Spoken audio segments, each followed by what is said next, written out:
오늘 아침 하나님께서 우리에게 주시는 말씀은 사무엘상 11장 6절과 7절 말씀입니다.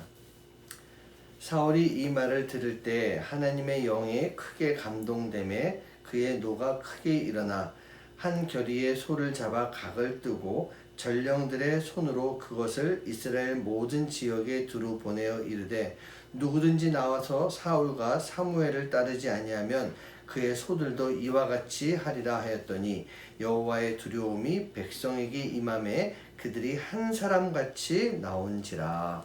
아멘.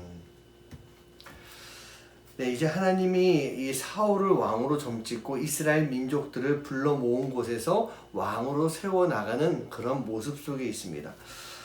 몇몇은 불만이 있었겠지만 또 대부분의 많은 이스라엘 민족들이 사울을 왕으로 받아들이는 그런 과정인 것입니다. 그런데 오늘 말씀에서 보고 있으면 사울이 하고 있었던 일이 이 논밭에서 소를 통해서 이렇게 일을 하고 농사를 짓고 있는 모습을 보여줍니다.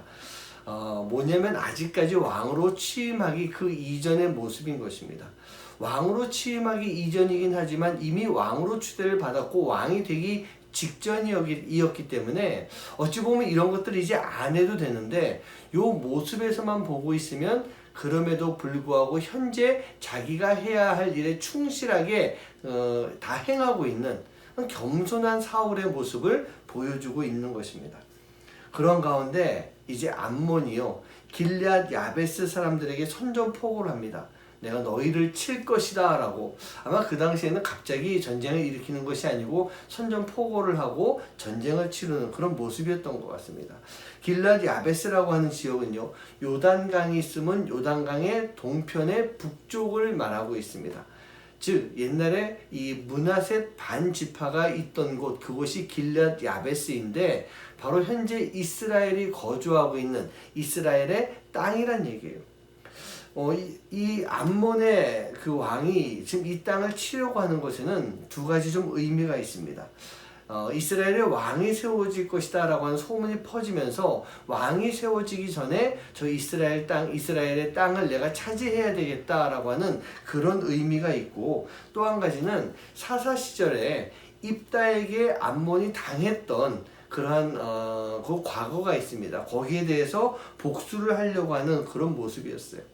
그런데 길앗 야베스 사람들이 암몬의 그 왕 나하스에게 야 잠깐만 좀 기다려 줄래? 너희하고 우리가 싸우려면 일주일 정도 좀 준비하는 시간이 필요하니까 조금만 기다려 줘. 그렇게 요청을 합니다. 말도 안 되는 요청을 하는 거예요. 내가 너를 치겠다 그러는데 너 잠깐만 우리 사람 좀 모으고 싸우자.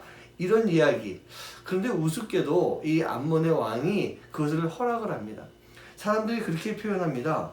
이 나하스가 이렇게 결정을 내린 것에는 자신감을 뛰어넘는 자만심에 따른 오판이었을 것이다. 뭐 그렇게 이야기하기도 합니다. 그러나 하나님은요, 바로 그 시간 속에서 역사하셨던 것입니다. 일주일의 시간을 달라고 하는 것, 어느 왕이 그것을 허락하겠습니까? 그런데 하나님은 그 나하스의 그 마음을 바꾸셔서 일주일 동안 기다리게 만드시는 거예요. 그리고 또 이스라엘 안에서 역사를 이뤄가십니다. 6절 말씀을 보면 사울이 이 소식을 들었을 때 하나님의 영에 크게 감동을 했다라고 하는 그런 말씀이 있어요. 하나님의 영이 임함으로 인해서 사울이 각성을 했다는 뜻입니다. 이제 이스라엘 민족 중에 한 사람, 농사를 짓고 있었던 한 사람이었지만 하나님의 영이 임했을 때는 내가 내 나라를 지켜야 된다, 내 민족들을 구해야 된다라고 하는 그런 마음으로 변하게 됐다는 얘기예요.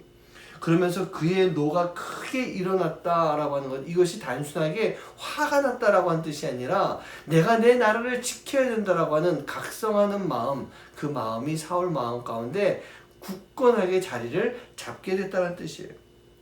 바로 이스라엘의 왕으로서 그 분노가 일어나면서 하나님의 사람으로서 하나님의 나라를 건드리는 이 암몬에 대해서 불의를 참지 못하는 모습으로 변했던 것입니다.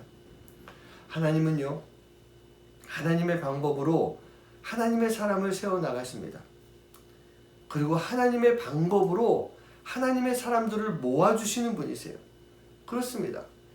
이스라엘의 왕은 하나님이 세우시듯이 이스라엘의 백성들은 하나님이 세운 지도자를 따를 수가 있어야 되는 것입니다.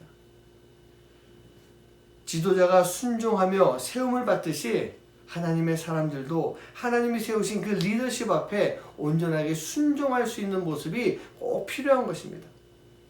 그렇게 했을 때 바로 하나님이 이루시려고 하는 역사들, 그 역사가 이루어지는 것입니다.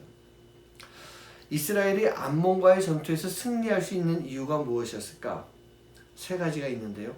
하나는 하나님의 뜻을 따르는 지도자가 세워진 것입니다. 그리고 이 지도자들을 따르는 하나님의 백성이 모아진 것입니다. 그리고 이 모든 사람들이 승리를 향한 분명한 믿음, 확신을 가지고 전쟁에 임했기 때문이에요.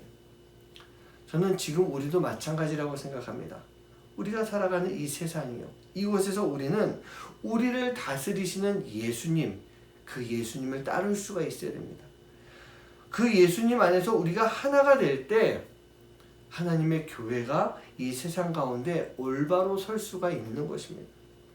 그리고 성도들도 영육 간에 강건하며 담대히 살아갈 수 있는 삶, 그로 인해서 하나님의 교회, 하나님의 사람들이 바로 세워지는 세상, 그 세상을 만들어갈 수가 있는 거예요.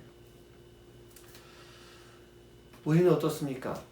하나님이 세우시는 하나님의 뜻이 있고 하나님이 세우시는 하나님의 사람들이 있는데 우리가 과연 그 하나님의 뜻과 하나님이 세우신 사람들 그 가운데 얼마나 순종하며 따라왔었습니까? 우리가 오늘 하루 그 묵상을 좀 하면서 살아갈 수 있는 그런 시간 되시기를 주님의 이름으로 간절히 축원합니다. 기도하겠습니다. 우리가 하나님의 뜻을 세우며 그 뜻 가운데 하나님의 일을 이루어가는 삶이 되기 원합니다. 먼저 사무엘이 세움을 받는데 순종했고 하나님이 주신 영으로 각성해서 이스라엘 왕으로서의 역할을 감당해냈습니다. 우리 또한 마찬가지입니다. 우리가 하나님이 세우시는 사람으로 각성할 수 있는 성령 충만한 가운데 변화될 수 있는 삶이 되게 해주시고 이스라엘 민족이 그렇게 했던 것처럼 우리의 지도자가 되시고 우리의 인도자가 되어주시는 예수님, 그 예수님만 온전히 따르며 살아갈 수 있는 삶이 되도록 인도하여 주시옵소서. 하나님, 세상이 너무 힘들고 어려운 시간을 지나가고 있습니다. 이 시간 속에서 하나님의 뜻이 무엇인지 바로 알게 해주시고 하나님의 교회가 바로 서게 해주시고 하나님의 자녀들이 올바른 길을 걸어갈 수 있도록 주님 역사하여 주시옵소서. 이 모든 말씀 예수님의 이름으로 간절히 기도하옵나이다. 아멘.